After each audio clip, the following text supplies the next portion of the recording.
welcome. Okay, so we've taken a few cracks at this. I think we're ready to rock. And what we're going to be shooting into today is how your eventual death is actually a North Star for how you live your life. And you can see here that what I've listed is death and life. Most of existence, your body's going to be dead. Now, I think that you know this logically, but it doesn't feel real to you, does it? I understand that. I can remember I've had a couple of what felt to me were these near-death experiences. One time, I just found out that I had an unplanned pregnancy, and it was my first ever kid. And I was with my buddy. I was all stressed out that day, and he took a right turn. Bam! A big truck came and hit me. We'll check some comments here, by the way.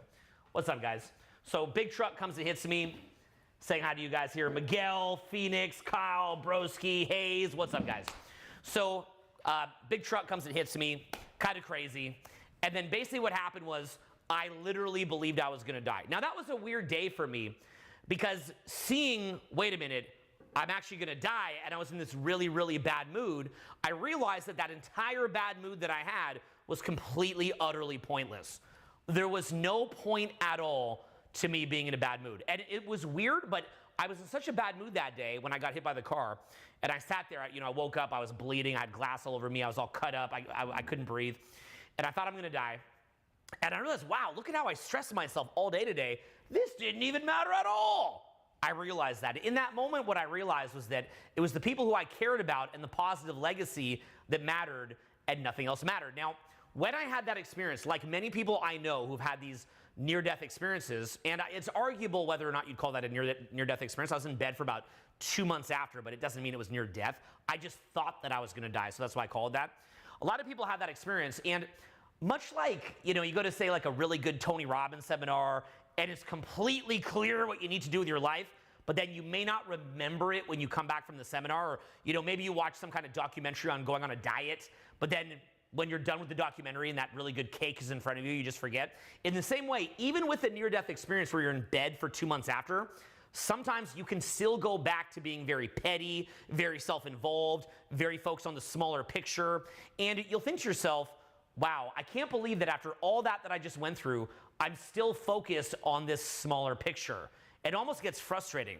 So for me, I had a number of different what felt like near-death experiences where I thought I was going to die.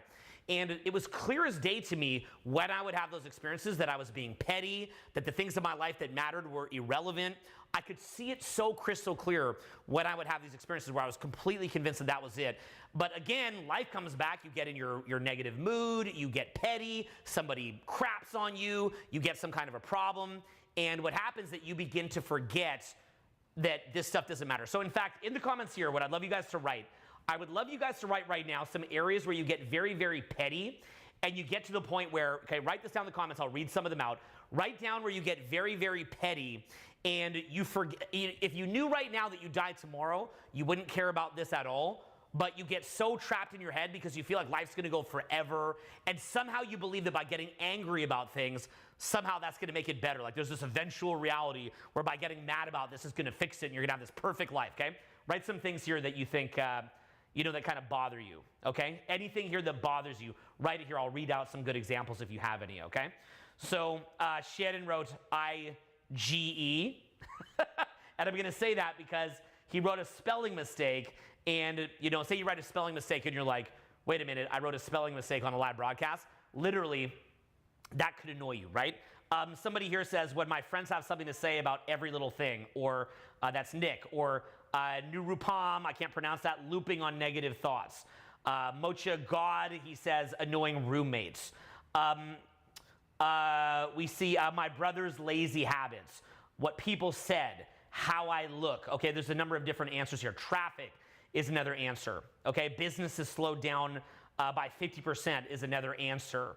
Attachment to what people think of you, looping on negative thoughts. So, arguing with people who don't get your point. These are all, very human. I'm going to jump back up here now. These are all very human experiences that could bother you. It's completely normal and healthy that this bothers you. There's probably people that, for example, could be homeless that are sitting on the street. Their eyes aren't even tracking as people move past them. They're just like that. They don't even have that caring in them. And as a result, they're disengaged. So the fact that you're engaged means that you're going to feel some of these things, okay? It's going to, mindless self-criticism, small changes in routines, girlfriend hanging out with a guy till 2 a.m. You may want to, you actually might want to, make some changes there. But you see my point, okay? So, getting taken advantage of, family problems. People say something that bothered you. You're constantly complaining step-parent. When someone thinks I'm supposed to talk about, or I can't even understand that. You got to write it more clear. But you see my point here, okay? So there's going to be a number of different things that come up and bother you. Now, I want you to compare some of those things to some things that I'm going to mention, okay? I'm going to mention some pretty heavy stuff and some things that I personally deal with. And these are things that I even have to let go of, okay? One of them is my friend John died earlier this year. Or maybe it was about a year and a half, whatever it was. And I remember, him and I were talking, and it was funny because he was a little bit frustrated with his wife. And they had some issues, and I was talking about that, and then he died. And it was funny because you'll literally see, like, I was talking to him on Instagram, right in the DMs, and we're talking, and I'm like, hey, man, are you okay? And he doesn't answer. He's got his Instagram story there, and literally you can see in his Instagram story, each story just goes away. It's like a ripple of his life that just kind of goes away, with each hour, each story that just goes away, and then poof, he's gone. Another one that's very challenging for me to deal with is my firstborn son, Vincent, has autism. Now, it's sort of frustrating for me, too, because whenever I bring that up, a bunch of people, they'll jump on the comments and be like, that shouldn't bother you. And this is someone who's never had to deal with that. You've never had to deal with your screaming son who's sitting there screaming, obscenities while smashing his head on the wall or the bed for hours and hours and hours, to the point that the neighbors could hear it, to the point that you can't even go out in public. And we've really worked with him to make him as positive as possible. He's a beautiful boy. I love him with all my heart. But imagine what that's like. I can remember when I was younger, I had a vision that if I ever had a son, that I would protect my son from the pain that I had experienced. That was my mission. Part of why I created the content that you see here was that I wanted to protect any children that I had from the pain that I've been through. If you've been through the pain that I've been through, I want to protect you from that. And seeing my firstborn son, Vincent, who is the spitting image of me as a kid, it's like looking at a small version of me as a kid and seeing the pain that he has, struggling with full-on autism. You can't even imagine as a parent, as that becomes a reality to you, as you begin to see, wow, this is for real, and we may not be able to fully fix this. It is one of the most shocking things that you could ever go through. And I love my son with all my heart, and if someday he sees this and he's able to understand it, I would hate for him to think that he stressed me. Look, life brings you it brings you the path that it brings you, and there's a lot of positive things that could come from that, right? There's a lot of positive things that could come from it. For example, I'm one of the best social teachers in the world, and there's so much that I could teach and share as I get older. His brother, I think, is an incredible talent, and him growing up with an autistic brother means that he could maybe make change when he's older or whatever. There's a lot of possibilities. So you don't want to be negative about it, but compare some of the things that we talked about earlier to, something like your firstborn son having that kind of a disability, or watching your friend die, or maybe even seeing yourself die, right? If you think that you're going to die, or things like that. I had to remove, my entire adult's life work. That was one of the most horrific and saddening things that I've ever been through. As well as a lot of kind of ancillary consequences to that. You can't even imagine the pain that I went through. I can promise you, I never had anybody say, hey man, are you okay? Like, Owen, wow, your whole adult's life work, are you okay? I didn't hear that. I would just hear, wait a minute, I want that back. What do you do? Like, as if that's somehow my fault. So, imagine what it's like to experience that. I've had, best friends of mine that I love so dearly as family stab me in the back, taking, 10 or 20-year relationships and just bending me over, just pulling a knife out, stabbing me in the back. People that I love so much, I don't even speak up for myself. I'm like, I just love you so much, I'm just going to turn the other cheek on this, And it could be one of the most horrifying things when someone who you care about that dearly does that to you. I've been through things like that. And I've just been through plenty of stuff, plenty of bad stuff that I've been through. And the way that I try to take these sorts of incidents that are really horrifying and saddening is I think about it like, you know what? Death and life. Most of existence, my body's going to be dead. Most of existence, your children and my children are not going to exist, right? Our bodies die. And that being the case, you've got to start to get aware of what it is that's important. And that doesn't mean that it doesn't hurt if your firstborn son is disabled. It doesn't mean it doesn't hurt when your friend dies. It doesn't mean it doesn't hurt when 10 or 20 years of your work is just Thanos'd like that. that it doesn't mean that that's not going to, while people somehow blame you, that doesn't mean that that's not going to hurt, okay? The pain that I've dealt with that is, beyond the imagination. I mean, it's just horrifying, to be honest with you. But at the same time, and you're going to have your own versions of that. I mean, you guys gave some examples, but you guys are going to have your own versions of that, okay? Everybody's going to have their own version of loss. And I'm going to talk to you about some of the lessons that I got from that loss, okay? The lesson that I got from those losses is really how to process death and life and to really get attuned to what is important to you. So that's the next thing I'm going to put right here, is we'll go red and black. We're going to go, what, and this marker sucks, what is important? Okay? So that is the big thing that I think it does in a big way. And this is where it gets really, really, really interesting, okay? Because basically what you have is you have it to where in early versions of self-help that you learn, we use something called reframes. And one of the reframes that we use is, well, something bad happened, but look at this good thing that came from it. That's one of the reframes that you can say. But what do we say to my friend John who died, right? What's his reframe? Can I DM John right now and say, no, it's good. Here's the reframe. You know how your family is left emotionally destroyed for life? I mean, they'll bounce back, but my point is incredibly painful. That's great. You see, or, what do I say to my son Vincent, who will never have a normal life? It's great. What do you say to that? That's a very, very hard thing. I watched actually, somebody who I was in a relationship for many years become mentally ill and watch them go down. That may have actually been the hardest thing that I've ever seen. When your significant other just unravels. And that was probably one of the saddest things that I've ever seen in my life, okay? So, what do I say to her? It's great that you can't perceive reality normal anymore. Reframe, right? There's not a reframe there. So I carry that. So when you guys see me, doing a video or a seminar, I'm laughing, I'm having fun, or you see my Instagram having fun, you have to understand it's a different type of fun. When you go through things like that, there's a piece of you that gets taken away. And that piece of you is never going to come back, okay? There's a void there that will never be filled. You will carry that trauma with you for the rest of your life. That will never go away. And again, new self-help people are like, no, it's all for the best. Everything's for the best. It's like, no, it's not. It's actually bad that happened, okay? And we don't need to be this fake spiritual and say, all is love, right? We don't need to do that. We can admit, you know what? It's really crap that happened. That is something bad that happened, okay? And when you look at that, even the things that I mentioned, I can promise you there's way worse. I mean, as I sit here in my life, I can promise you that there's, entire countries of people that live in impoverished countries where the majority of people there deal with things 100 times more traumatizing than the things that I just mentioned, okay? 100 times more traumatizing than the things that I just mentioned. You're talking in some countries where it's impoverished, you're talking trauma on a level that is almost inconceivable. It is so traumatizing that we don't even want to think about it. We actually distance ourselves from that. We look at it and we go, well, they just got to figure it out. Or you see that person who's homeless on the street, who's mentally ill, and to deal with their mental illness, they do hard drugs, which makes them more mentally ill. And we go, they got to deal with it, right? We can't, it's so painful to look at, we can't even look at it. There's things that I've experienced that are so painful to look at. If I were to show you, you wouldn't even be able to watch my channel anymore. And, it's too hard to look at. It's too uncomfortable to look at. You may have had some of those things. Let me ask you this. I'll ask some people in the comments here.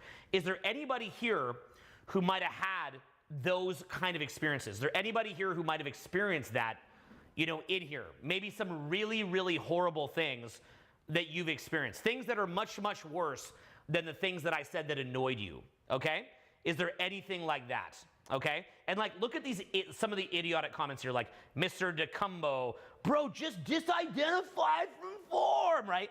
Again, you can already tell somebody who has never been through anything when they're like, just do this, right? It's like when I got all my content Thanos, people are like, have you thought of this? Yeah, I did, okay? Thought of that. had the best experts in the world working with me on what to do, okay? So it's like, again, just the morons of the world. They talk too much, don't listen enough. They will always have an opinion on these things, okay? I'm going to try to give you a perspective that is seasoned, okay, is what we're going to be talking about here. So, somebody here wrote, my sister dying, or, your father beating the crap out of your mother, right? 5 years of isolation from an autoimmune disorder, okay? The feeling of almost dying, knowing how you disappointed your parents. I'd say you can go even deeper. My dad died right when we were starting to build a relationship. Had a friend start doing coke and jump out of a window. So, you see my point here, right? Someone lost their mother, their best friends, 2 days before Christmas. You get the general idea here, okay? You get the general idea, right? Somebody's sister died in a car accident in 1996. Someone's dog died, which probably not on that level, but still, I think that sucks. Somebody who's attempted suicide. A parent who's in a war-ridden part of the world as well. So you see, mother suddenly died at 12. Somebody was neglected and always hated as stupid. Cousin at 13, losing almost all his eyesight, having to go on dialysis for 15 years. And bro, my cousin, Dylan, who my second kid has the same name, commits suicide, okay? So, so you see the same idea, right? Traumatic brain injury from the army, right? So, you see the main idea, right? And again, you'll see like literally some people that are so dumb, like some guy here, he's like, is this still about dating, right? Like, it's like, you're hearing this, and that's where your mind goes. Think about that, right? And the hilarious part with the dating thing, by the way, is what makes you so good at dating is when you can get outside your own head and have social awareness and empathy. But ironically, someone is so trapped, that's where they go to. It's like a golem wanting the precious. So, okay, so you see the main idea, right? Brother at 30 died from heart failure. So this is some pretty heavy stuff, right? And again, look at the reframe here from one of our guys. Without loss, there's no growth. But again, that's newbie self-help. Without loss, there's no growth.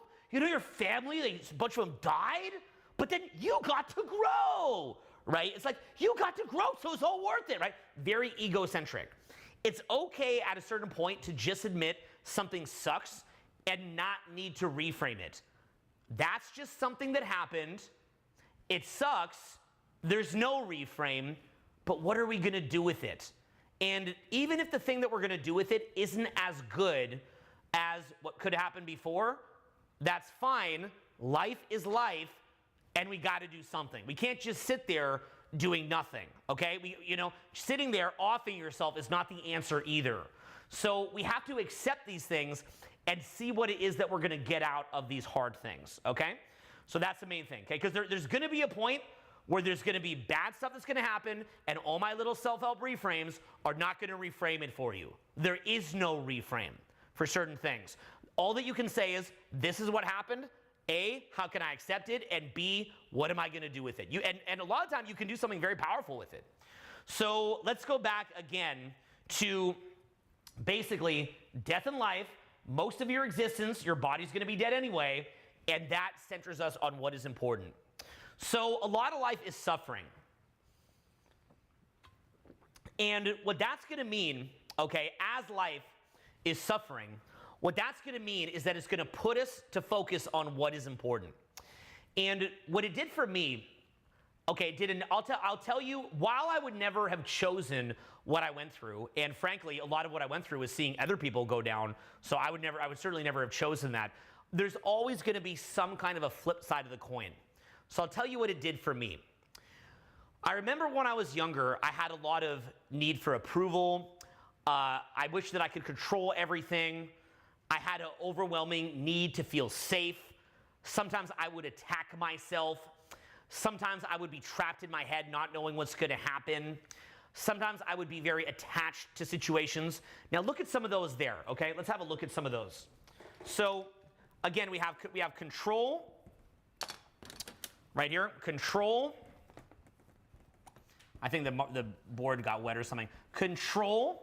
Okay, okay, we'll go like this. We'll go control, acceptance, safety, trapped inside your head, and self-attack, okay, is what we'll go with here, okay? So my staff will learn how to get a good marker there. So basically what you have is those are areas that can really bring you down, okay? Those are areas that can really, really bring you down. So I want you to look at that in your mind right now. Lack of control, lack of acceptance, lack of feeling of safety, anything to do that traps you in your head, anything where you're attached to a certain reality, this need for approval that you have, you can throw it over, this need for approval that you have, thank you, bro, all that kind of stuff.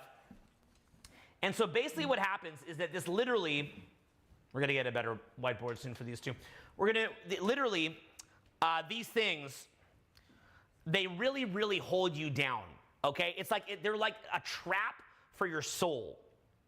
So what I realized was that a lot of those things that were holding me down, because think about almost all the negativity in your mind. Lack of control, lack of approval, lack of safety, not knowing what's going to happen and looping on it, self-attack, being attached to reality being a certain way. These are these kind of chains on your ascent. So what will sometimes happen, again, I would never choose for a friend to die for me to get that lesson. Never. Okay, never. At the same time, what happened. So when I die someday, there's going to be people, people in this room right now, children of mine, friends of mine, viewers of mine that are going to have to learn to cope with my death. And they're going to have haunting memories of me as a friend, how I, connected to them, and, the regrets that they're going to carry around my death. Frankly, and this is sort of a funny one, there's going to be good friends of mine that really stab me in the back that I think when I pass are going to really regret it. Because I think that whatever justification they had for that's going to dissolve when I pass. And I think they're going to carry tremendous regret. And I don't even want them to. A lot of times people do that to me. I'll literally hit them up with friendly things because I don't want to be responsible for negativity. And by the way, I'll tell you how I know that. I had a buddy named Seth who died of brain cancer in my 20s. And it was crazy because he was a buddy of mine. Not a close buddy, but he was a good buddy. Not super close, but I liked him. And I remember he did some really nasty things to me, and I stopped talking to him. And maybe a month after I stopped talking to him, he came up with a brain tumor. And I felt so awkward if I should call him or not. I really didn't know what to do. And he was at this, it was funny, it was for the Neil Strauss book. He was visiting there. And I was really, I knew he had a brain tumor. And I was thinking to call him on the phone and say, hey, man, water under the bridge, bro. But I remember I heard this recording of him, at a book signing with Neil, and he was kind of, just to be honest, he was kind of cackling at what had been written about me, and I felt salty about that at the time, and so I was like, okay, I'm not going to call him. And even though there was an argument to not call him, I will carry the regret, because he was a good guy. That little moment, who doesn't cackle about someone behind their back from time to time? Who doesn't treat someone crappy from time to time? But I'm going to carry that regret with me for the rest of my life that I didn't reach out to him. That will always be an image in my mind that I didn't reach out to him. And for that reason, even with people that have done me really dirty, I really make an effort to leave on a good note, because I know that if they pass, I want to know that I did something positive. I've actually had it where people that have done that, I think they think I'm like being manipulative in some context. They're like, why is he being friendly about this? And it's literally, in my mind, I'm like, I knew that we were friends at one point. I know that we're all on our own journey. I know that we all have low moments, that you clearly had a low moment here. But I don't want you to pass. If you pass before I pass, I don't want to feel like we left on a bad term. Something that I listen to 3 or 4 times a week is the Sermon on the Mount from the Bible. Okay, it's by Jesus. Okay, author, public speaker, Jesus, right? The OG life coach, right? Kidding, but you know my point. So the Sermon on the Mount, for me, is one of the most powerful texts. I found when I first heard the Sermon on the Mount, I had it was almost a supernatural experience. It was weird. It was almost like I was hallucinating when I first heard it. It literally brought me to tears, countless times. The Sermon on the Mount, it's in the Bible. You can look it up. There's YouTube versions on it. There's a really well-read one. This one guy, he read the whole Bible. He's got this British accent. He's like the perfect guy ever to read the Bible. And there's this one video, the Sermon on the Mount, with this guy reading it. I'll see if I can put a link under here. It's just totally amazing. And, I listen to it all the time. And it talks a lot about forgiveness. It talks a lot about, if you've ever heard the expression, don't put your pearls before swine, it comes from that. maybe elsewhere, I don't know, but it's in that. Another one is, don't judge another person. It was something to the effect of like, don't judge the chip in their eye of what they're not able to see because you have a plank in your eye. And, he talks a lot about, and this is a very powerful concept, he talks a lot about how, if you're only nice to people who are nice to you, then how would God reward you for that? And you don't need to be spiritual even to get value from this, by the way. You don't need to be Christian to get value from it either. But he says, why would God reward you for being nice to someone, only nice to people who are nice to you? He's like, why don't you be nice to the people who aren't nice to you, right? These are God's creatures, right? If God put this person here, he wants you to be nice to him. Now, obviously, there's things about personal boundaries. I've made videos about codependence. I've made videos about having boundaries. So don't get me wrong. There's a limit to that, right? If somebody has done me wrong, I'm not going to keep, in touch with them all the time and just shoveling them money or something like that. I'm going to put a boundary. But I'm still going to try to show them respect as a human being. That human being is on their journey. That human being is trying to learn. I really feel that it's that sense of separation and us against them mentality that is almost satanic, that gets into our spirit. It kind of dirties your spirit. It dirties your inner space. And if you read the Sermon on the Mount, it's just very, very powerful. The way that I kind of think about it, and I mean, this is just ridiculous. Like, it's probably the most not intended way to think about it, but just like as a funny way, it's almost like you do glory to God by being nice to someone who was even mean to you, because when that person is judged, God will be like, hey, I even sent him to be nice to you. You were a dick, right? You were a total dick, and even he was nice to you, and look what you did, right? It's like you're giving God that power to say, we have sent you great blessings, and it's up to you to take it or not, right? And leaving that judgment between that person and God. Again, you don't have to be Christian. You don't have to believe in that, but I found that to be a very powerful concept. And in reading the Sermon on the Mount, I find that it really allows you to, I feel like it can be taken in the wrong way because it says things like the meek shall inherit the earth, and that can become an excuse not to take action, which I think could be very detrimental. It can glorify people being submissive and not taking action and asserting themselves.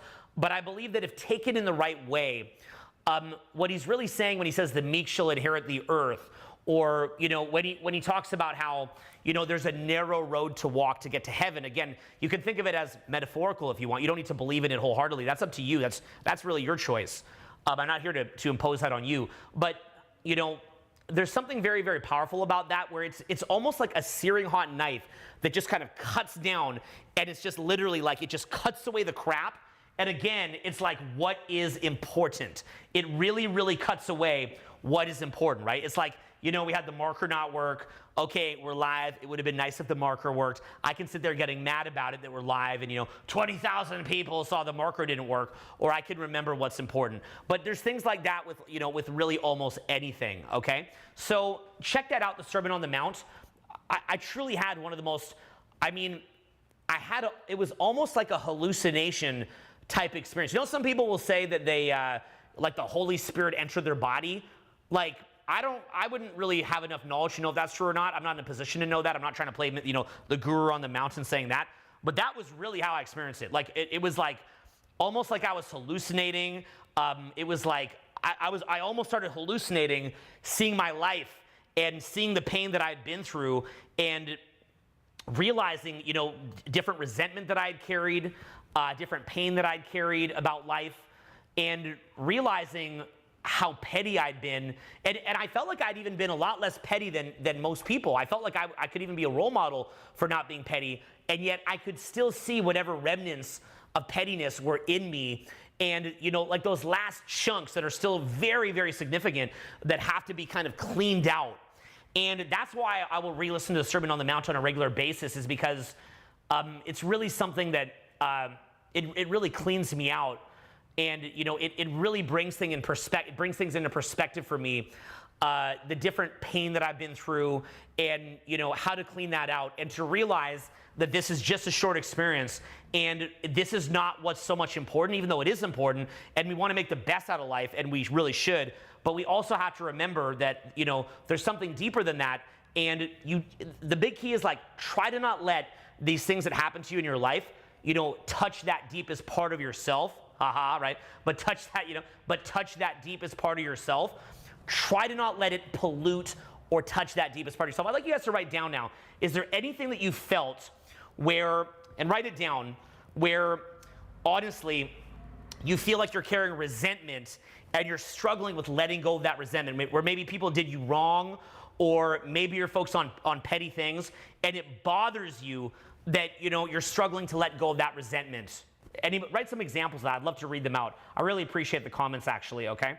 So, yeah, and please write the exact thing that I asked, too. Like somebody said, did you ever study the Stoics? Write exactly the thing that I said here so I can read some examples. That way we can make it like a fun participation. So, and if you could grab me that drink over there, that'd be amazing, brother. Thank you so much, man. Really, really appreciate that, brother. Absolutely. Yeah, thank you so much, bro. So we'll grab this one. Thank you. So we'll keep going. Okay, so what have you guys experienced where you felt very, very petty, where you felt like you, you know, like so somebody here, he says, yes, I can't forgive my mom and dad. These are things that come up thanks to Transformation Mastery. That's great. You know, your sister's abuse as a child.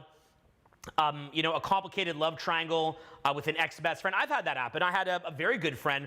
The day after I broke up with my girlfriend, he hooked up with my girlfriend. You know, she did to get revenge on me, and he took the bait, and it sucked, you know, because it made me feel like there was a price of my friendship.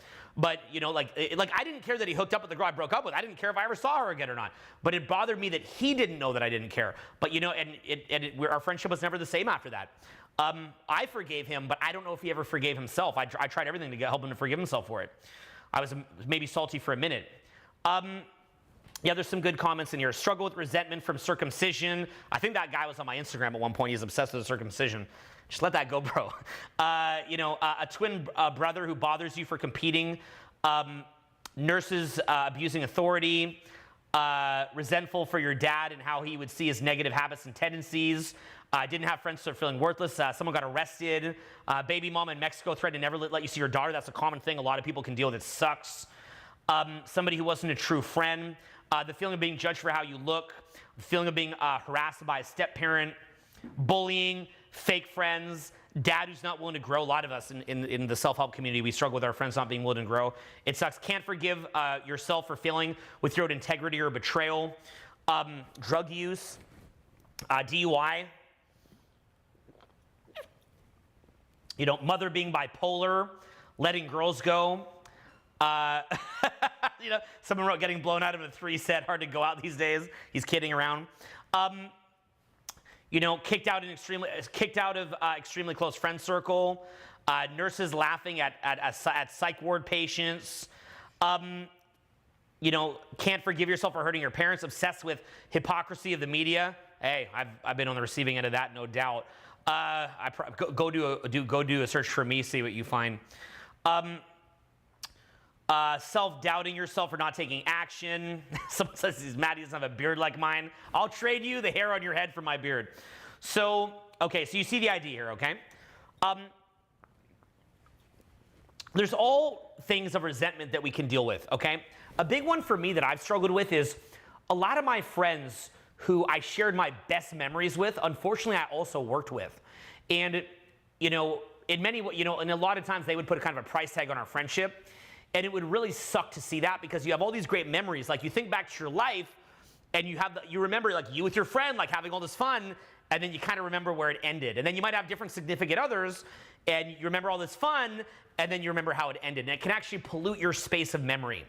So let's look at a couple of these. I'm going to talk to you a little bit about what I deal with. And again, what I got out of it, what is important, and what I got out of it, and how this actually, even though I wouldn't choose these things to happen, I don't want to do this cheesy, cliched, tired self-help reframe that every bad thing that happened is good. Let's not do that cheesy, tired reframe. It's okay. It's like, to me, that's just a coping mechanism. Like, it's just great. Every bad thing that happened is great. I do teach that in many classes if I feel that will get you from victim to overcomer, okay? So you might have seen a video that I did in San Francisco where I talked about how I teach from different levels of energy. If I feel that someone's at a lower level of energy and victim, sometimes I'll do things to try to antagonize them to get angry and poke on their buttons, and later I'll try to antagonize them to see how it could even be a good thing and empower them. So I do think that that's like a good way of teaching, and I think it's important for us to understand those reframes. But as you get later in your journey, I think it's okay to just say something sucks. It just sucks. And we don't need to be that kind of like, you know, cliched self-help people and jump in and go, no, it's good. It's awesome that this person passed away. No, it's not. It sucks. But again, we can accept it and say, what are we going to do with it?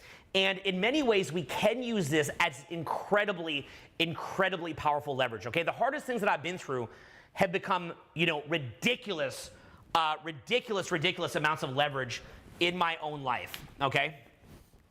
Ah! Okay, don't worry, guys. We'll fix that later. So, just leave it alone. Okay, so we're good. So you see the main idea, okay? Okay, just kidding. Okay, so you get the main idea, okay? The video ends with me just throwing markers and trashing the thing. Then I jump off this. So you see the main idea, okay? Is that I've been through, you know, a lot of stuff. What I get out of it. Okay, I'm going to tell you a couple things. I'm going to give you some of my biggest epiphanies. Okay, number one is, and this is recent, with the content getting Thanos'd, I realized all those years that I spent getting so stressed over those videos, so stressed, and wanting each video to be perfect, being obsessed with making the videos perfect. I mean, if you were to be around me when I'm shooting, it is obnoxious. And in my past, I would become so obsessed with getting it to the highest quality that I could get it to. And it's the same thing with my live events. You know, if I'm teaching somebody live, it's on mentoring, if it's in a free event. By the way, if you want to do a free event with me, we're doing Zoom free events, virtual free tour. Go to freetour.live, okay? Do that right now while you think of it. Open up another window, go to freetour.live, okay? I just did a 6-hour free tour on Zoom, working with people individually, and we even made a little group. Most incredible free tour you could ever do. And go to freetour.live. You can literally sign up for it, okay? So, you know, the free events that I do, the sales that I do, you know, when I go out, my skill set and the skill set that I teach, you know, everything, right? I want it to be so good. And I realized, you know, with losing, you know, my life's work, that was so eye-opening for me. And again, like, I don't even want to look at the idiots in the comments. They're like, just do this. Just shut up. That didn't happen to you. Shut up, okay? So, okay, you have no clue what you're talking about. I'm not even going to look. You don't know what you're talking about. You know nothing. You know a grand total of 0, and your opinion means nothing, okay? Come to me with an educated opinion and we'll talk. Now, having to do that, literally, I realized, wait a second. I was so wound up and stressed over this content to make it so good. Right? You ever notice that on every new video I promote, I'm like, this is the best one. That's because I put hundreds of hours in that video. So you better believe if you're going to put hundreds of hours in something, someone's on low sleep or no sleep, you're like, this is the best one, right? And it's like, I put so much work in that. And I realized someday, even if these hadn't gone away in my lifetime, they're going to go away eventually. This is not permanent.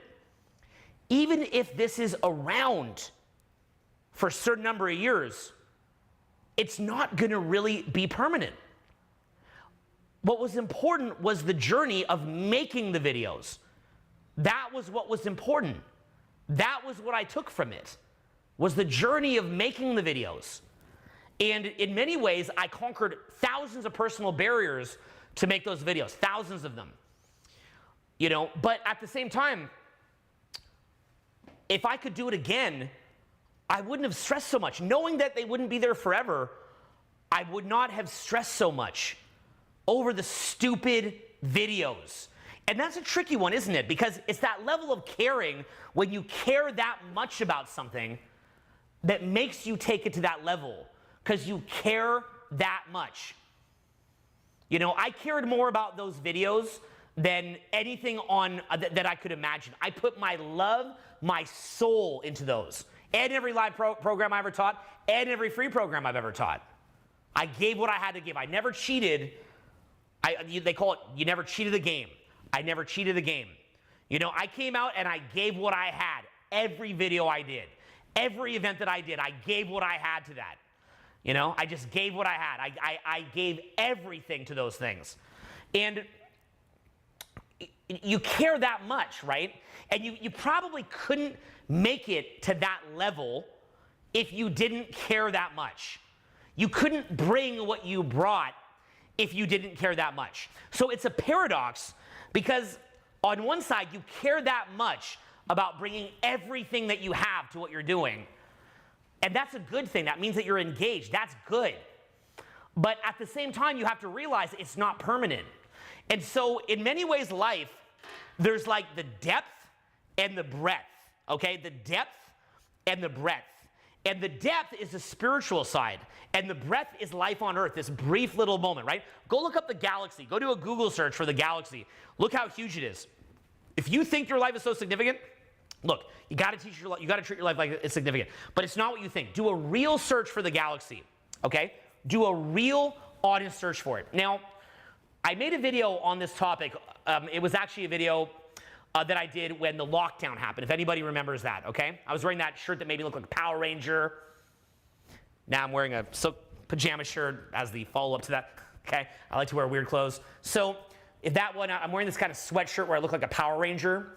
And basically, like a balding, chubby leprechaun Power Ranger that's 40. And so, okay, just the look I'm going for.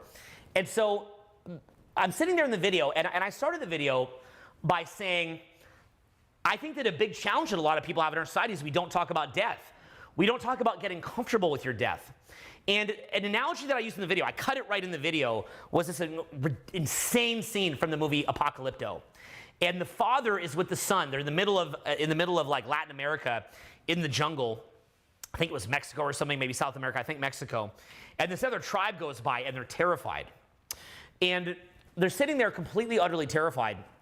The tribe goes by, and the son, who's an adult, he gets infected with fear. And his father, who's completely zenned out, he says, son, what did you see in the people who we just talked to? And the son's like, what? And he's like, fear, deep, rotting fear. And when you let that fear into yourself, it's a cancer. I didn't raise you to see you come up in fear. And he says, you know, let it go for now, and we'll talk about it tomorrow. Now, I gave that in the video as an example of, you know, seeing a contrast between the son who has fear in his heart versus the father who had no fear. Now, I put that in the video, and funny enough, I was thinking to mention this in the video, but I forgot to mention it. You know, my perfectionist self, like I wanted to mention, I forgot. I was frustrated, but I love the video. It was a very popular video. People loved it. But I wish I would have mentioned this, is that the next day in the movie Apocalypto, the father gets his throat slit.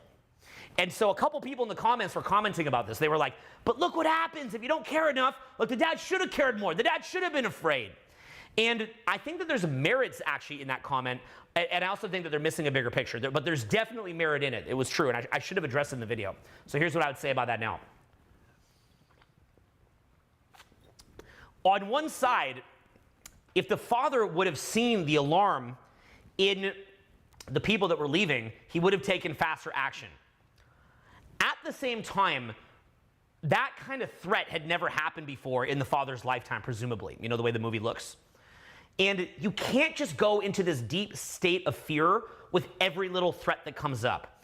What if the father had been afraid of that threat, and his whole life he'd spent being afraid? And let's say that instead of living to 50, the father lived to 75.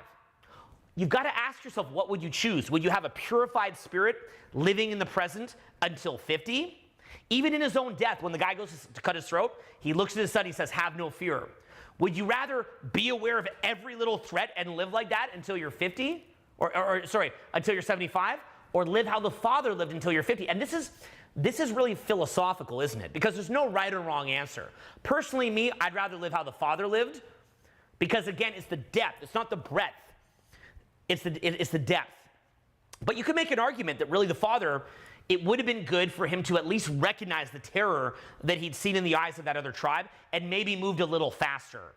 It's a very, very weird paradox between recognizing negativity and addressing that negativity versus staying present and staying in a purified state, okay? It's a very different, it's a very challenging kind of thing, and you've got to make a decision about how you feel about that. You have to come to a personal decision. See, look, in life, there's a lot of these personal decisions that there's no right or wrong answer, right?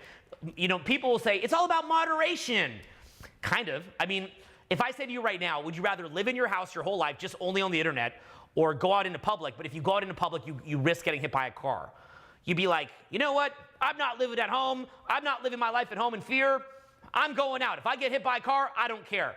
But what happens if like out of 7 billion people, chances are that one of them will walk out the door and he's like, I don't care. Boom, he got hit.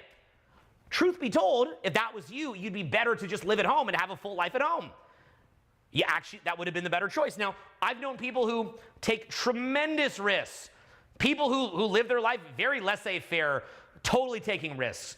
And they just seem to never get, they never have to make the payment on that. You know, some buddies of mine, I keep telling them, you know, if you ever hook up with someone, use protection. You got to use protection. Some of my buddies, they're nuts. Okay, no one who you know, okay? But like some of them are nuts. They're like, I never use it. Been with thousands. Never been a problem. I'm like, you're crazy. But truth be told, if that's just how it panned out for them and no pregnancy, no nothing, hey, I guess they won the lottery. You know, their philosophy worked out. But what happens when they get, you know, it starts burning, you know, they get a kid with some crazy person, that person takes them to court, they're going to wish they didn't, right? These are tricky questions in life. You could make, you know, you could make the same argument to never hook up with anybody because who knows what could happen. Even in a marriage, they could cheat on you and give you a disease. You know, so where's that risk that you take, right? Like, where is that line? Again, we can go moderation, which I actually do think is probably the best answer. Like, probably moderation is the best answer. Probably is. But in reality, there's no right or wrong answer. There isn't. Personally, I'm not going to live my life in fear. I'm a little bit more one of those, like, just go for it kind of people. But there's no right or wrong answer. So let's then circle back to what I was saying about, you know, losing a portion of my life's work. What I realized was, and again, I'm not even going to look at the comments when I like, what about this? Shut up. I will jump. Okay? I've looked at every option. Okay? Just the idiocy that I see on this. Some people who have no idea the bigger picture, no clue what they're talking about, totally uninformed, drive me crazy. That's the worst part of the whole thing. That's the worst part. Just hearing the opinions.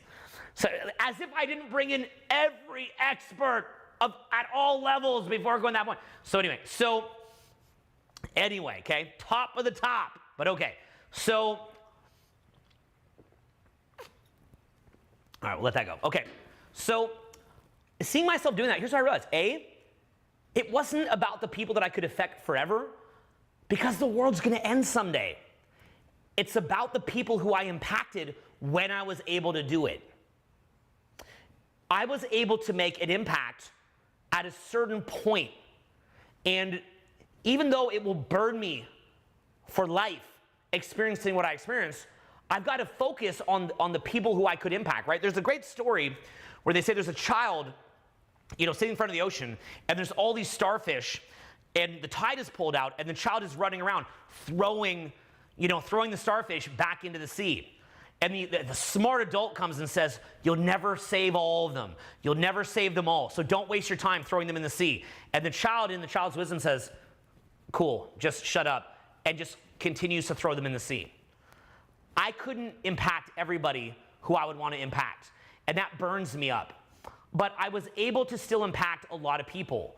And I never could have impacted every person in the world anyway. And even if I impact every person in the world, I can't impact every person in the galaxy. So this kind of fetishizing of legacy in many ways is delusional. And there's a great book called The Denial of Death by Ernest Becker. And basically what it says is, you know, we come up with these big missions to feel like we have a legacy to deny our own death. Even if you became, you know, the fastest runner on the earth, there's some other person on some other planet that could run faster than you. Even the biggest schlep on some other planet could potentially run faster than you if that exists, and it probably does. So, you know, you could leave behind 1,000 children, And eventually what's going to happen? Eventually the world's going to, the sun's going to explode, the world's going to be gone. Humanity might not even be around, another couple hundred years. We don't know. I remember there was this show called The Tudors. I think it was like HBO or Showcase or something. And, this powerful king had all these kids with like the most attractive people he could have the kids with. And then at the end of the show, it showed the kids. And you'd almost imagine if you're like this powerful king mating with the most, highest stock to mate with, that you'd have like these ancestors 500 years later that are just total champs.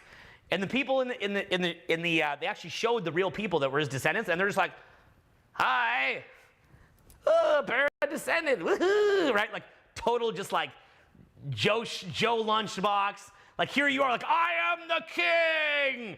I have mated with the greatest stock. 500 years later, just you got a bunch of Joe Lunchbox kids, no impact at all, right? Maybe some of them made an impact. I didn't follow it super closely, but that was sort of like an eye-opening thing to me there. Whatever legacy you have will come to ash. Even the best videos that I could make, at some point, some other teacher is probably going to make videos in virtual reality.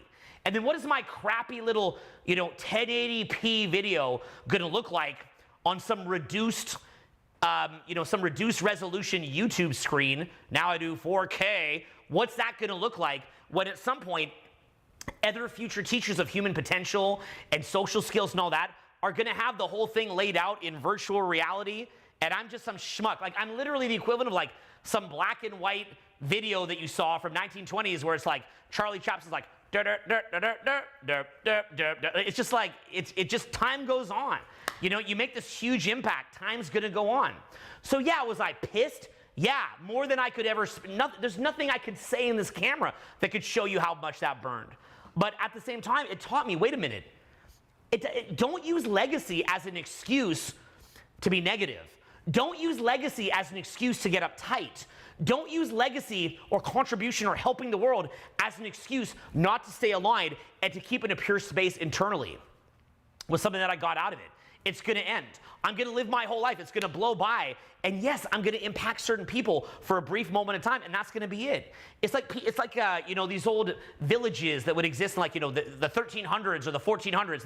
They defend the village and do everything they can to defend the village. And then maybe the plague comes or some other, the Vikings come in and kill everybody. And there was no permanence. You think, well, why did you defend the village for that long? It's like the starfish analogy. Why did you do it if you couldn't save everybody? Part of life is that it's all temporary. It's all passing. It's going to be a brief moment where things can be good, and it's going to pass. And that's going to be it. It's just going to pass.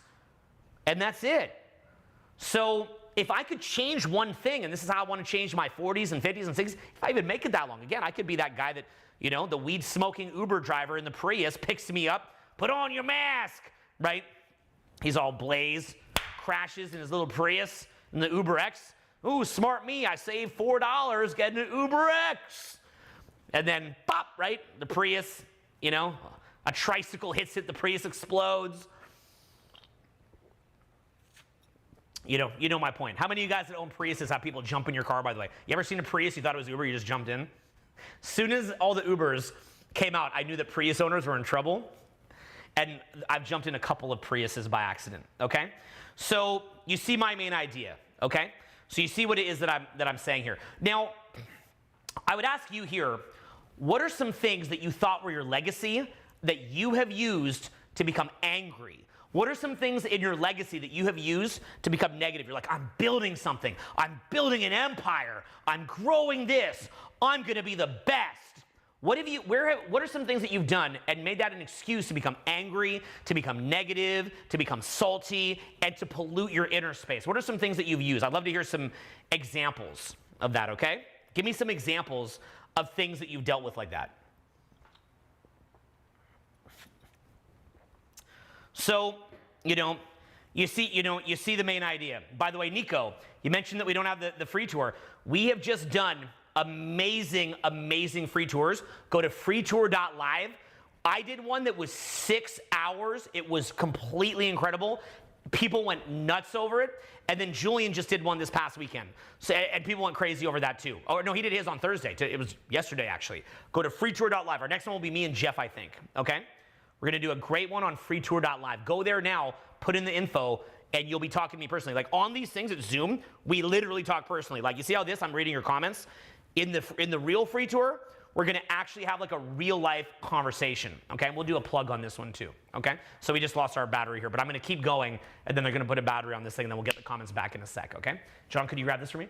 So just to continue, so write down, I'm not going to get to see it, so you could write down anything you want, but just write down in the comments so other people can see it, and I'll get a plug for this. Write down what it is where you have made an excuse to get super mad, all uptight. I mean, imagine Kobe Bryant, right? His helicopter goes down at 41 with his daughter and the other people in the helicopter. Imagine if he had known that that's what his fate was. How would he have lived differently? What would he have changed is the question that I would ask you, okay? That is what I want you to think of the video. Very, very important. So that was one of the things that I got from that. Now, let me tell you another thing. With my friend dying, I want to talk about what lessons I learned from that. With my friend dying, him and his wife were always salty at each other. And they were always getting into fights. And he's a great guy, and his wife is a great woman. Really, his wife, beautiful, very, very charming. You know, the kind of wife that anybody would be like. I mean, he was actually a judge at a Hawaiian Tropics bikini competition, and literally, what happened was he met her there. She's really, oh, thank you so much, bro. She's really, really, that'll just load up in a minute. She's really, really, really charismatic, really outgoing, but she also likes to fight. And he's a great guy, but he also sometimes likes to fight. And they make mistakes and they get in fights. So he would hit me up a lot and he would talk about the arguments they're having. I'm friends with both of them. And, you know, I was trying to help them to resolve it. And she, funny enough, and get ready for this. This is bad what I'm going to tell you. You're not going to like this. On the day that he died, from what she told me, and I might have misinterpreted this, so if I did, I apologize. I think she actually even said to him, I hate you. I hope you, okay? Okay? Catch me here. She wished him to have the end. Imagine that, someone who you love that dearly, you get mad at them. Remember I talked earlier about not being salty towards people you might never see again? I remember when she told me that that was her last words to him, or one of the last words, I was like, you know that thing that I do where I'm nice to people if I think I might not talk to them again? Good move. Okay, I had that thought. So, in effect, what happened was, and if you could help me out with this, bro, that'd be amazing. Thank you so much. So, okay, so basically what happened was she said that, she did that, right? Thank you, brother. So she said that and she did that. So what wound up happening was, she said the most horrifying things to him. He passed away. Let's think about this rationally. How would she have treated him knowing that he'd passed away, no matter what he did to piss her off? How would he have treated her knowing that his life would end? Would he have sat there being as mad about their arguments knowing that his life would end?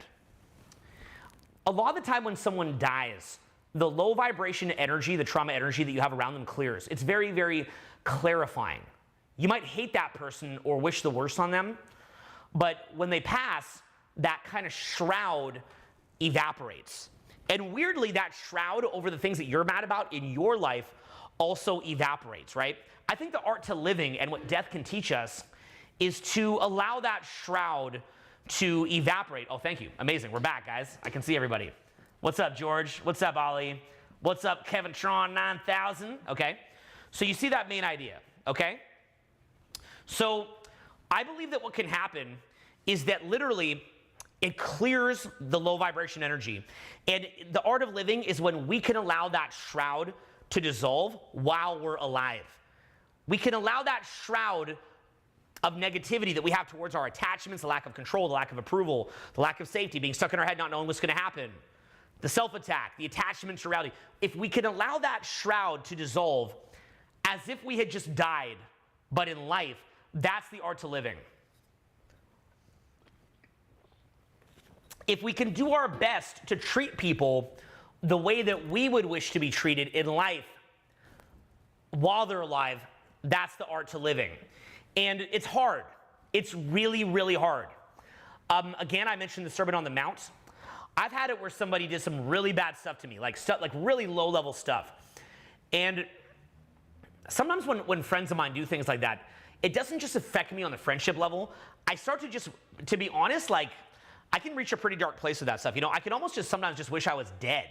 and not dead because what they did is so bad, because I'm lucky to be a very hard worker, and I'm lucky to be very capable. So no matter what anybody does to me, nothing really that bad's gonna happen. Like if I look at my shopping cart in my business, oh, wham, wham, poor me with my 8-figure business, you know, to give my opinions of things, as if anybody's gonna say that I have a bad life. You know, when I wake up in my 7-story mansion with millions of dollars of sales in my shopping cart, not been sick in 10 years, you know, dating some, whether it's a Playboy Playmate or Miss USA contestant or whoever is I'm dating of the week, it's not as though my life is that bad. Let's not cry a tear for me.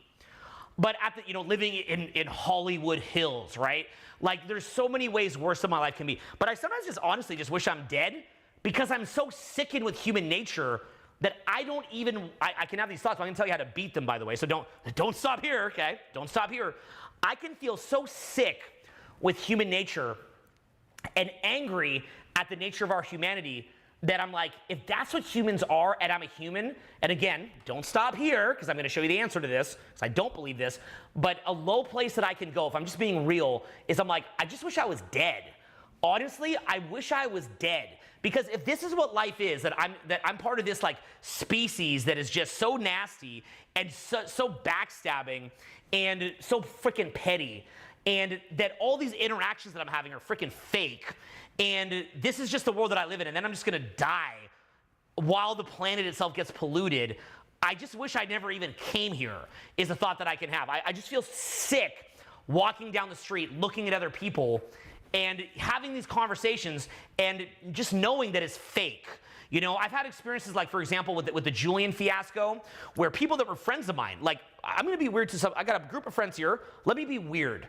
People like yourselves that like came into my home and that I was amazing to, like, have a drink, sleep over, mikasa sukasa, people like that, and that I was even nicer to, literally would jump in the media and be like, oh, I know Owen, he's a jerk, oh, to disassociate when it looked like things weren't going so well for us. It was unbelievable. And I had countless friends do that. I mean, when you go through, you know, imagine when the Neil Strauss book came out, same thing. Fans of mine, like, oh, I didn't know that that's what Owen was, I'm like, I sat awake until noon with you overnight, crying in each other's arms about fixing your problems.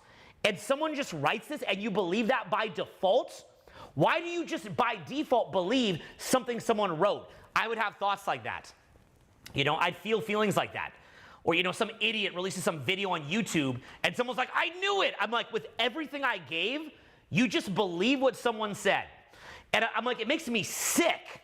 It makes me physically sick when I see this. You know, I try to contribute. That's the kind of energy I get back. Friends die, son being autistic, having had an ex that became mentally ill. You know, you see this stuff, and then at the end of the whole thing, then I get to die too. But in the meantime, I can just work and work and work. You know, work and work and work away, so that I can get the approval of these people that don't give a crap about me and will turn on a dime. Right? You know? When you go out, you see things like a lot of infidelity. How many times have I been out? Someone's with their significant other. Next thing you know, they're running off of me. Right? Oh, I'm going to go meet the perfect person. They're going to do that, right? So these are thoughts that anybody can have. This is, again, don't stop here. Don't turn the video off. Okay, I'm talking about how to beat this. I try to be real in these videos. I feel like a lot of these gurus or teachers, they're always like, they're up on stage, a little suit on, which is great, don't get me wrong. But they're up on their stage, their suit on, they're just like, I've got the perfect life. Here's me in my jet, my car, and whatever, you know, and like, why don't you talk about your life? Why don't you talk about how you really got to where you're at? It's like these big business owners that they made like, you know, $40 billion. They're like, how'd you do it? They're like, you know how I got the $40 billion? I just care about people. Add value. You're like, I care about people and I add value. I don't have $40 billion. Why don't you tell me the crap you went through to get there so I can learn something, take something out of it? But they're like, nope, just adding some value. When you care about people, you get $40 billion. Shut up. Just shut up. Shut up. Again, like this like inauthentic world, it just makes me sick. So, you know, I've been to a lot of these networking events, like sitting across from Ted Turner or sitting across from Bill Clinton or whoever, just like hearing them just say, like, just be nice and it's all, just shut up. Tell the truth of how you built this. Okay?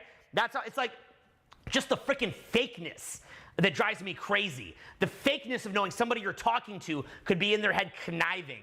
The reality that we live in, knowing that everything you build will come to ash. This house will be burnt to a crisp.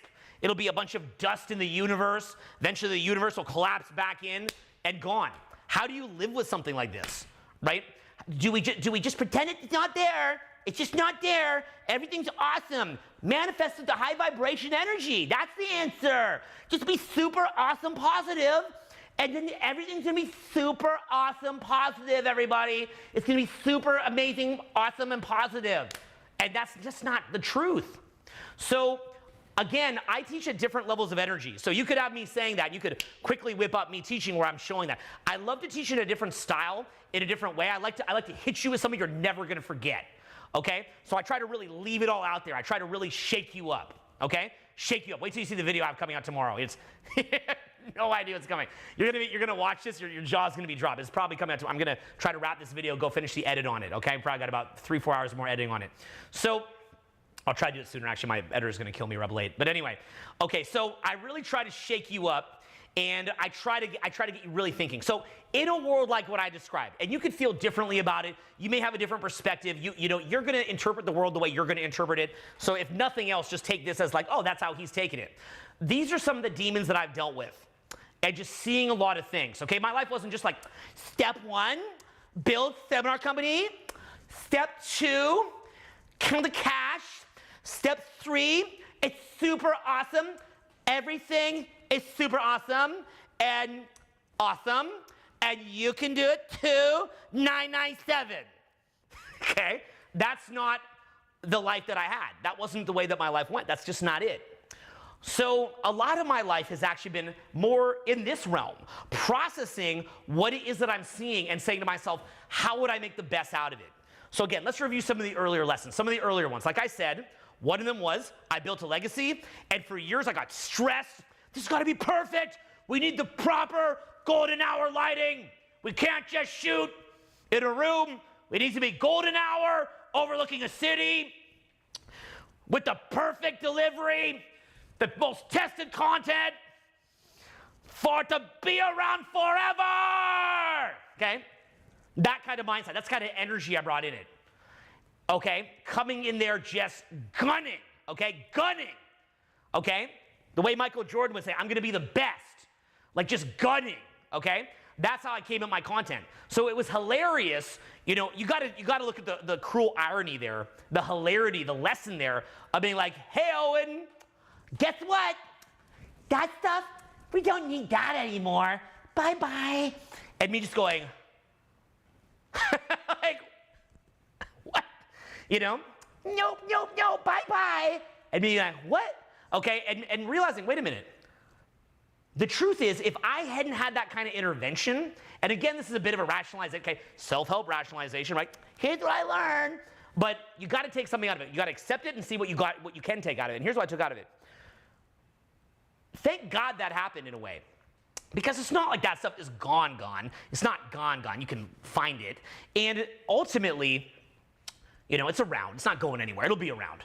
And, you know, and so, you know, don't be a prisoner of the moment. And so ultimately what I took from it was, wait a minute, I don't want to go through my 40s in that mode. I don't want to go through my 40s pissed off and just so aggressive and locked in. If I go shoot a video, no. I'm going to enjoy the view. I'm going to enjoy the process. I'm going to enjoy sharing that time with my friends, even if my friends later might pull out the metaphorical knife and jam in my back. Who cares? The Sermon on the Mount covers this. That is between them and God. Even if the girl who I might be experiencing that experience with runs off with the Lakers, LA Lakers, right? I'm a Lakers fan. That's between her and God. That's not on me. That is their relationship to their creator. I am not perfect. Before you look at the chip in someone else's eye, look at the plank in your own eye. If somebody betrayed you, don't worry what they did. Worry about yourself. For all that you can say, somebody, and this really is something that I've said to myself, and I want to say to you, if someone's betrayed you, Have you not polluted the earth with plastic? Is there not some dolphin in the trash island in the middle of the ocean swimming around with some weird Coca-Cola can or straw that you use, and now it's swimming around with it as like the little Coke thing is choking its neck out? Think of all the animals that you've killed. And if you're a vegetarian, you probably ate animals at some point. Think of the pollution you put in the earth. Think of the people that you've annoyed. Think of when you didn't wear enough deodorant on the subway and someone near you was like, oh man. Think of when you farted and you crop dusted the area and everyone went, woo, right? Like, just think of all the things you've done. I can sit there being salty at how I was treated, but that would be ignoring the reality that I'm far from a perfect person, that I have done things wrong, that I am equally at fault. So why would I sit there saying, oh, this person did this or this person did that? No, no, no, okay? Don't do it. Instead, the proper mindset, in my view personally, is everybody's on their journey. That's between them and God. That's between them and their creator. And if that didn't even exist, then that's between them and their inner world. But whatever. I happen to believe that, there's something beyond this, but that's kind of up to you. I don't care about that. I'm not here to my great-grandfather was a Christian preacher. I'm not here to put that on you. But what I want to say to you is that even in their inner world, they're going to suffer from that. I've seen people that have done me dirty, and you see what happens to them later. They just go, they know what they did, and it burns them. And you know what you did, and it burns you. And I know what I've done wrong, and it burns me. And we carry that, okay? That's also why in the Bible they talk about the crucifixion, and you'll say when you have faith, we can let go of those problems in the past, right? And what that means to me metaphorically is when we can say, you know what, I have made horrific mistakes. I can't control that now. I was probably largely unconscious.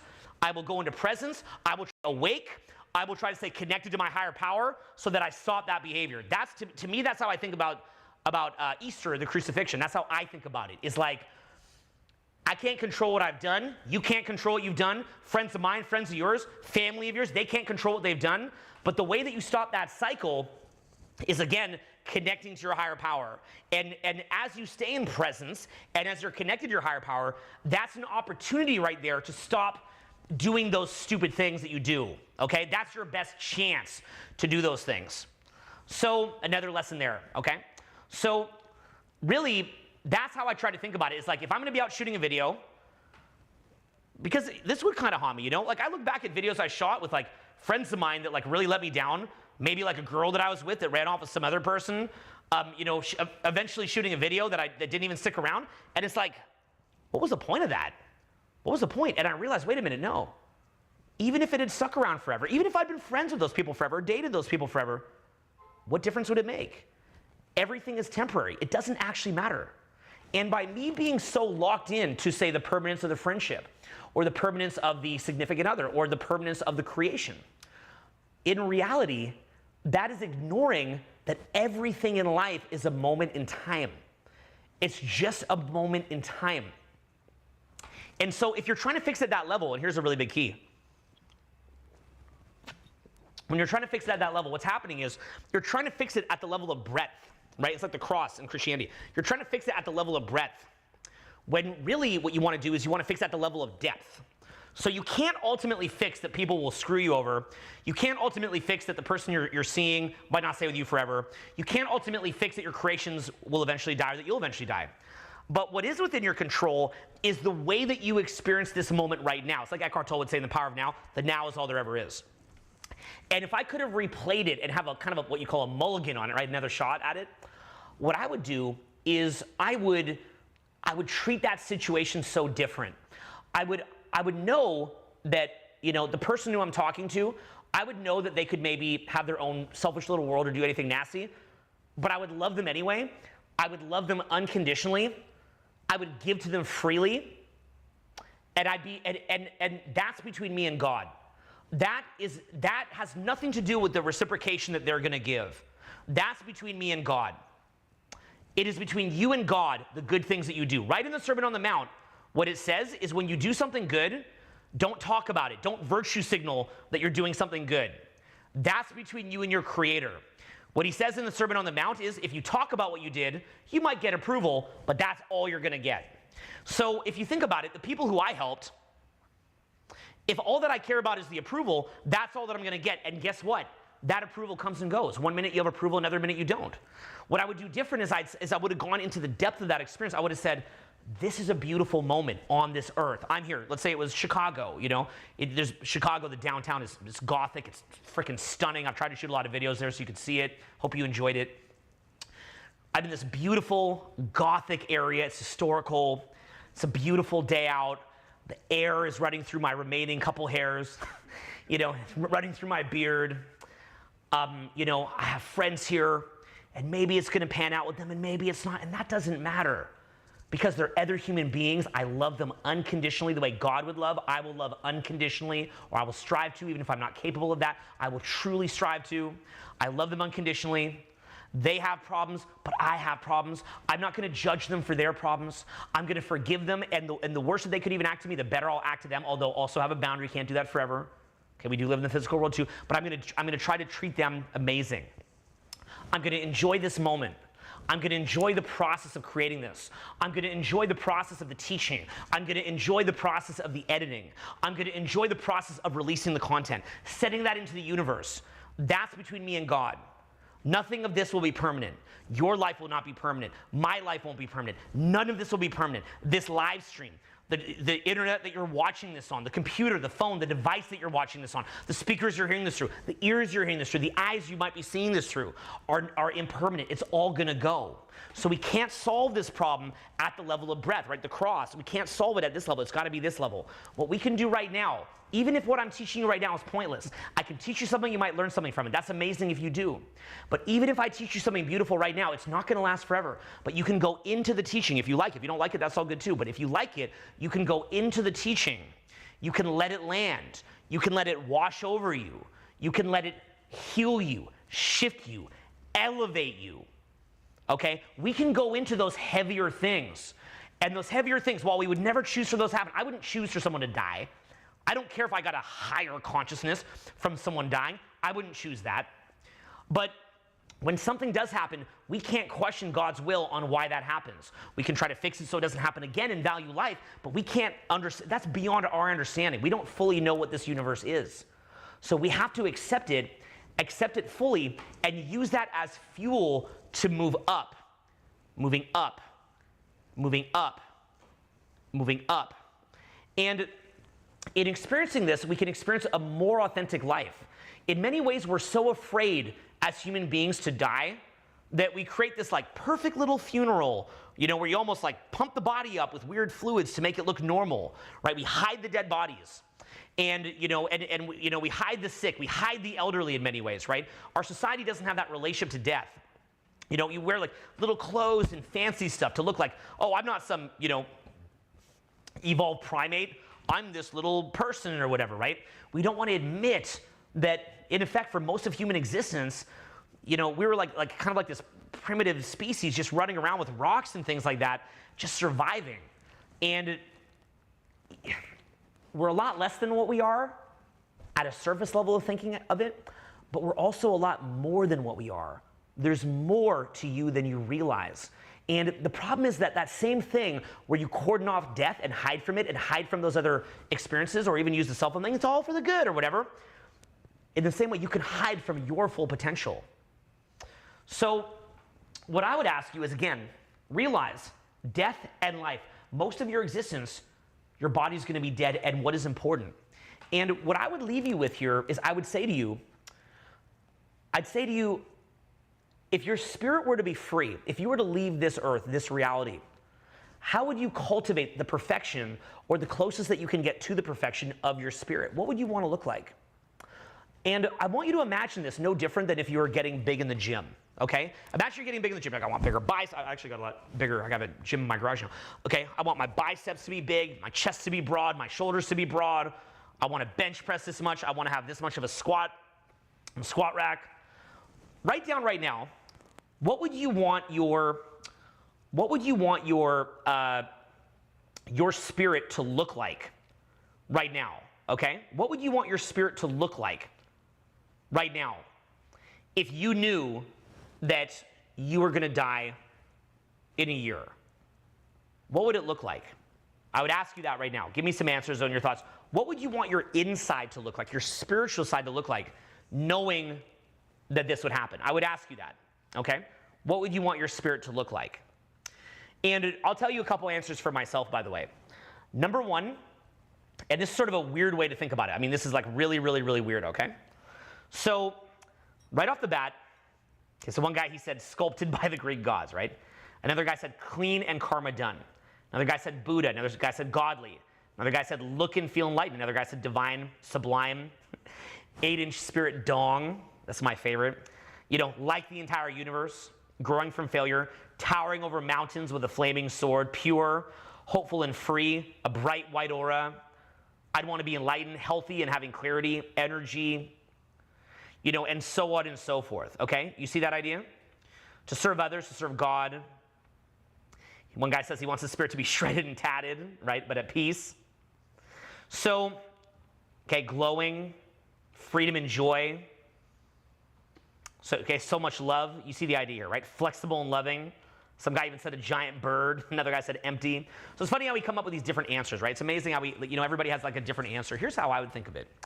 I really feel that, and again, I'm just theorizing here and speculating, so I don't have any of this knowledge for a fact, but the way that I think about it is I feel like in many ways, these lessons that we get in life can actually shape our spirit to its ultimate potential. And that's a little bit of a sketchy way to think about it because it's almost still thinking about it within the breath, right? Like, I will have the best spirit, better than yours. Okay, so I don't want to think of it like that. But I want you to imagine what kind of reality that your soul would be in and what it would look like. What if you were a servant of God? What if you were someone just, in the DMT universe or something like that, right? What if you were in that reality? Well, say that you were floating from galaxy to galaxy. You're in the world, you're a protector, whatever it would be. Right off the bat, I think you wouldn't have a lot of attachment, right? You'd be able to move without attachment. You'd be beyond attachment. Another one is you'd be value offering, value giving. Life and love would be emanating out of you. You would accept change because you would know that the world is changing. You'd know that you're a part of the world. You'd feel one with the world. So when you look at simple things like that, you can see how many of these different incidents that we go through can shape us. Now again, this is a little bit of that kind of petty self-help reframe. And you could even argue that it's the rationalization of someone who's been severely traumatized. But I feel there's something very, very powerful here. And again, we can't solve this at the level of breadth, but we can go, again, into the depth. So that is what I would encourage you with as your relationship to death, is realizing whatever you build will come to ashes. So don't be so identified with it. Enjoy the beauty of that moment. The people who you're around are probably not exactly who you think they are, and that's fine. Love them anyway. Just like in the Sermon on the Mount, love them anyway. Okay? You don't get a reward for just loving people that are nice to you. Love them anyway. Give freely. Don't virtue signal about it too much. Okay? You will at times, that's fine. Maybe you want to be an example, that's fine. But try not to make the main theme virtue signaling. Do it for you. That's between you and your higher power. Forgive people. Don't be attached to things. Move freely. Summon up joy. Feel good. Accept that some horrible, horrible things may happen. And if they do, allow that to elevate you and to elevate your spirit, okay? Is what I would say. And I think what you'll find is that when you go through this and you've been through this, you will see other people who haven't been through some of these bad things. Again, I don't want to be comparative, but at least there's some perks from it. You'll see other people who have not been through these bad things, and they look a lot like children. You see them getting petty over very small things, and you think, how could they possibly care about this? This is bizarre. Things I've taught over the years, like approach anxiety. You have approach anxiety? It gets to the point where you'll look at someone with something like, say, approach anxiety, and you're like, that's beautiful that so few bad things have happened to you that would disturb you. God, I can remember when that would have mattered, right? It's like looking at a teenager, say it's like a teenage girl who, her boyfriend dumped her. She's like, my boyfriend Chad dumped me. My life is ruined. And it's like, on one level you feel bad for her. Another level you're like, what a great life that you've had that would be a big deal. And it will, as you get older, there's going to be a lot of loss. I mean, either A, you're going to die, or B, people around you are going to die, and they're going to get injured, and they're going to get cancer, and they're going to get heart disease, and they're going to get in car accidents. And you're going to move through this, right? A lot of the earlier parts of life is about building up that kind of childhood, zest for life, where you're like, I'm going to run it, I'm going to be running everything, I'm going to be amazing, I'm going to be awesome, like all this kind of stuff.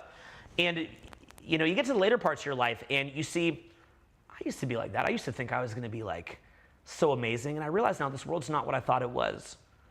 But that's where you either get bitter or better, okay? Bitter or better, bitter or better.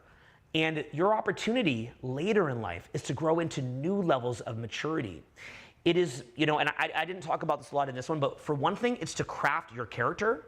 It's to sculpt your character on this earth. The way that you handle stress, the way that you handle challenges, the way that you handle work, the way that you handle other people. You get to sculpt those character traits in yourself. You'll care more about cultivating integrity to a higher level, care more about cultivating honesty to a higher level, care more about cultivating work ethic on a higher level than you will about going to that super cool restaurant or dating somebody or going on a trip. You'll care more about your character as you get older. That becomes your new version of like, a G.I. Joe or a He-Man or a Barbie when you're older, right? For a 35, 45-year-old man or woman or whoever, literally, it's how you build your character that becomes a lot of fun.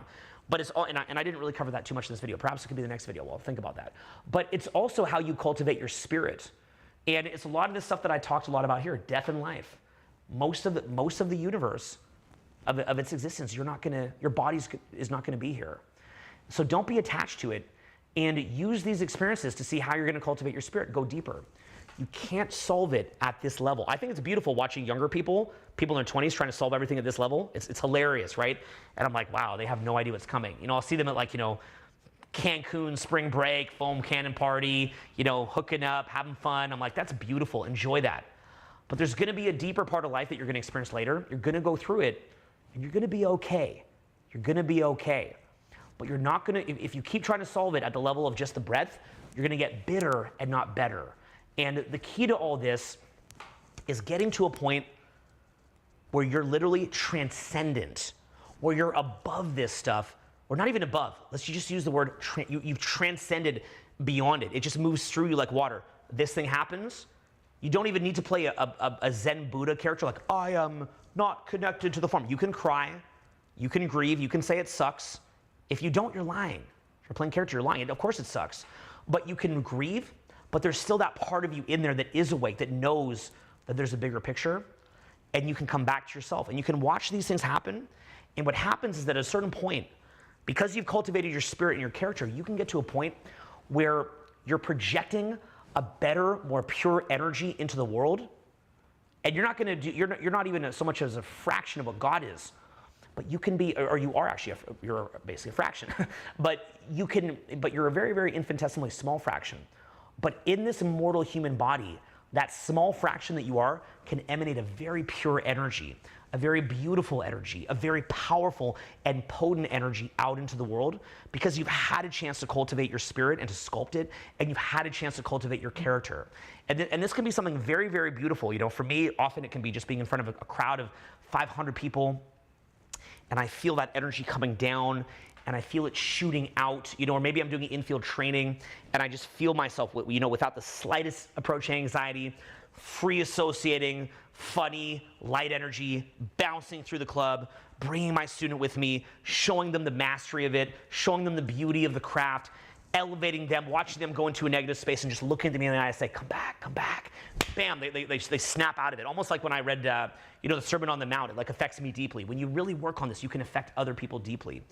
And it's really, in many ways, the foundation of being like a guru, in effect, right? Being a guru, somebody who's kind of a grounding energy for others, and that can be beautiful too. And you can be a guru on, social media, but you can also be a guru for others just in life, and not about impressing them and getting the accolades of being a guru, but in the joy that you get from being that leader or grounding energy for others, okay? So that's the basic idea what we want to talk about today. If you want to learn more and you want to talk to me personally, go to freetour.live, freetour.live, and just sign up, fill out the little questionnaire and sign up. We're going to have, I think me and Jeff will probably do the next one. I've done 2 of them. My last one, I did one for 6 hours. I think Julian did one for 2 or 3 hours. Me and Jeff, I'm sure if we do one next, we're going to crush it. So make sure you get on freetour.live. It's going to be amazing, okay? It's going to be super awesome. I'll take a couple questions based on the talk here. For anybody who has a couple questions, it'll kind of come up like, about 10 seconds after I ask or so, so just give it a sec.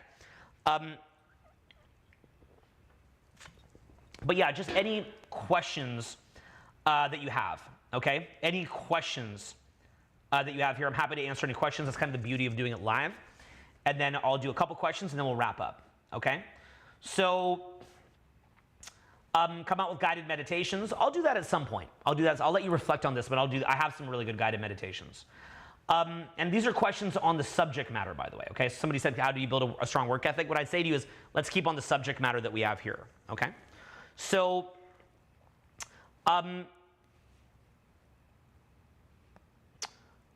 yeah, I'd say, yeah, the collaborative versus competitive frame.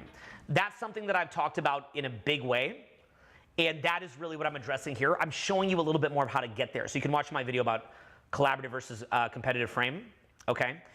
Do I still believe in a lot of my old content? I love what I've taught. Would have maybe articulated it differently so it wouldn't be misunderstood.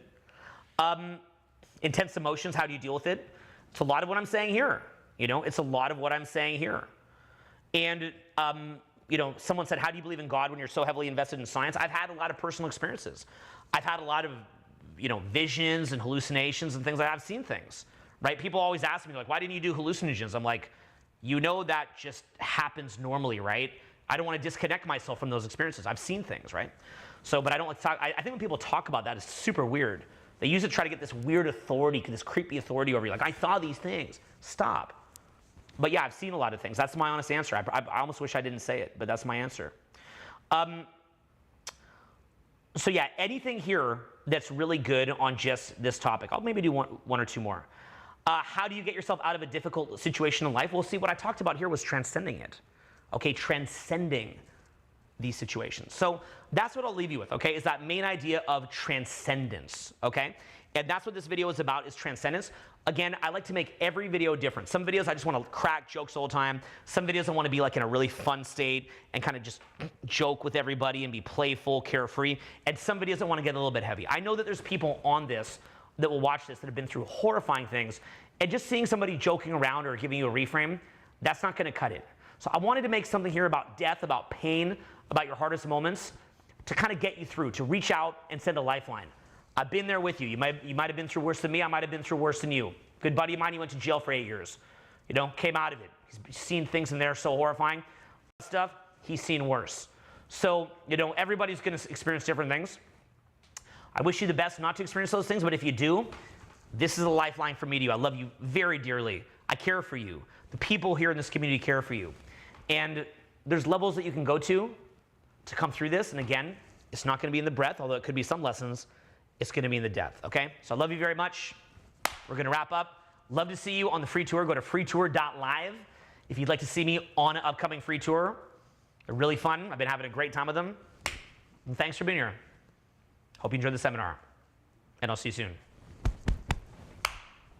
Peace.